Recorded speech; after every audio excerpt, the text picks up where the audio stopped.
Magandang umaga sa inyong lahat at sa aking partner dito. Tama ka dyan, partner. Bigyan ko lang kayo ng joke ha. Anong hayop ang nanghihila pamba? Gremlin party. Hindi. Huh? Bakit? Kasi tao yun.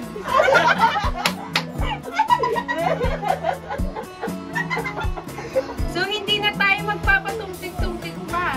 Ilabas na ang lulutuin. At ngayon, hawak na natin ang mga ingredients. So, syempre, hindi na magiging rellenong alimasag yun kung walang alimasag. At unang-una, parsley. Syempre, hindi mo mawalang itlog. Yes. At syempre, meron tayong, ano to? Breadcrumbs. Meron din tayong bell pepper at carrot. At meron tayong kamatis at bawang. Kailangan pa na rin. Meron din tayong mga patatas. At huling-huli ay sibuyas. Yes. Huwag na nga natin patagalin pa at ating nang lutuin ang rellenong alimasag. So, ang first step is lalagyan ng tubig itong alimasag para pakuluan. Siyempre, gupitin muna natin at hugasan. So, siyempre, after hugasan at gupitin, lalagyan na natin siya ng tubig para pakuluan.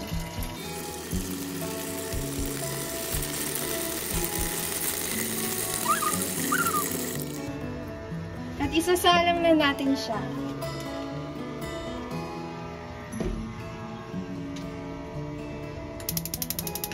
So ayun, habang pinapakuluan natin yung alimasa, ihahanda na natin yung ibang ingredients na gagamitin. Take note, papakuluan natin yung alimasag hanggang sa magpula yung balat. So ngayon, habang hinahanda natin ang ingredients, magkwentuhan muna tayo. And tutulungan kami ng iba naming members dito sa gilid. Ay naman kayo! Hi, partner! So, Ayun. yun. So simulan na natin. Magandang araw po sa inyo. Tawagin niyo na lang po akong girl number 1. Dahil masyado pa pong sariwa ang lahat para sabihin ko kung sino talaga ako. Matagal ko na po siyang kilala. Nagsimula kami sa simple chat, kwentuhan sa gabi, tawanan sa madaling araw. Hindi ko inakalang sa dami ng tao sa mundo ay may isang tulad na kaya kong patahanin kahit sa simple kumain ka. Uy, partner! Sana all may nagtatanong na kumain. Ay, Ay, Rian.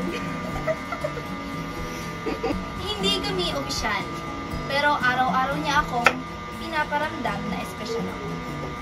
Sabay kami kumakain sa video call, nag-greet sa isa't isa bago matulog, at hindi lumilipas ang isang araw nang wala kaming ingatan.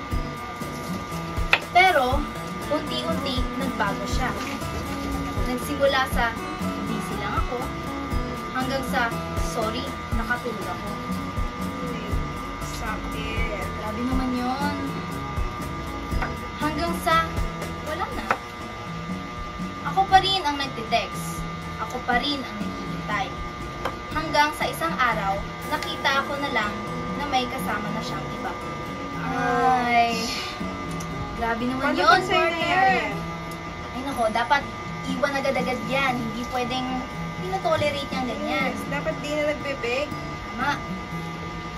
Kaya ngayon, hindi ko alam kung ako ba ang mali. Dahil umasa ako o siya. Dahil pinaniwala niya ako lang.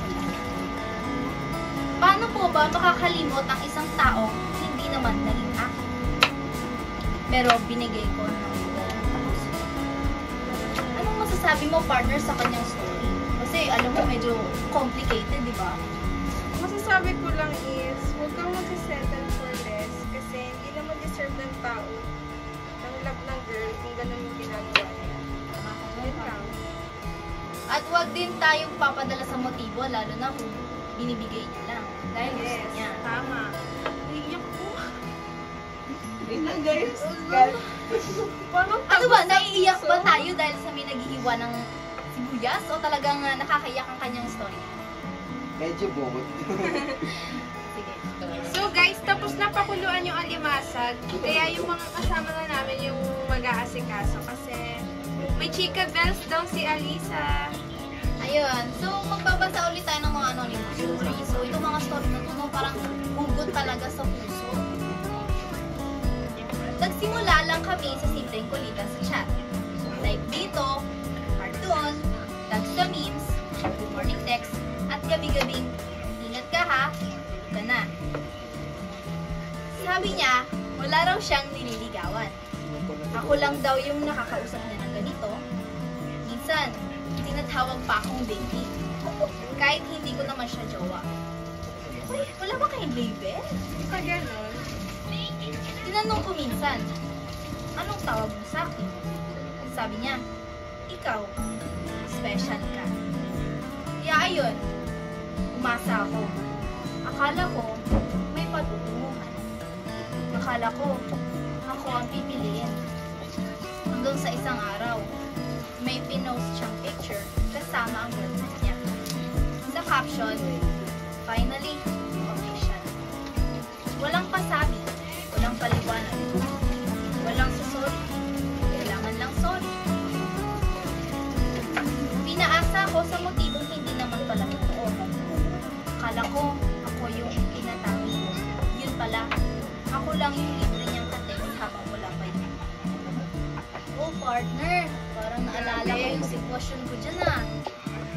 May kukwento ka ba dyan? Meron din akong same situation dito before. So, itong boy na to is hindi ko sure kung talagang sinasadya niya magbigay ng motibo. Ayun, nakala ko totoo, umasa ako. Pero in the end, parang same lang kami ng situation. Mahal niya pa rin pala yung nililigawan niya before. So ayun, naiwan ako, luhaan, Saan? latan, sakta. So guys, nandito ako sa part ng pagrupo na naghihiwa din. Sabi ko funny, ang sabi, ang tawag.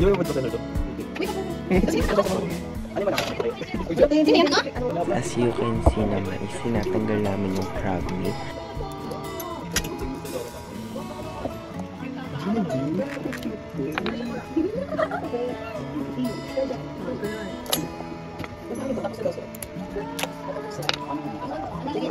So after that, inisa-isa na namin gisayin yung bawang, sibuyas, and crab meat. And pinod-processor namin yung patatas, kamatis, at iba pa. Hindi na namin na-videohan yung mga part na inisa-isa na namin.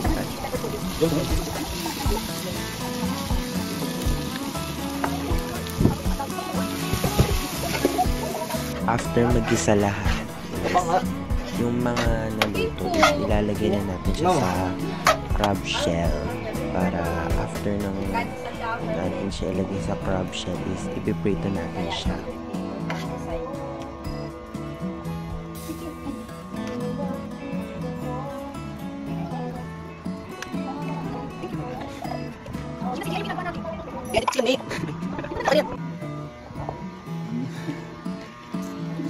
So guys, tapos na po namin siya ilagay sa shell. So ang gagawin namin is, piprito na namin siya next. Kaya, stay a while. Madulas siya.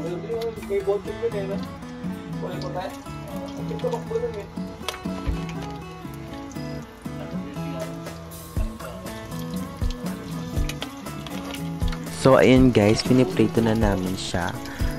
Kung nandito lang kayo sa personal guys, maamoy niyo siya na sobrang bango niya habang niluluto na.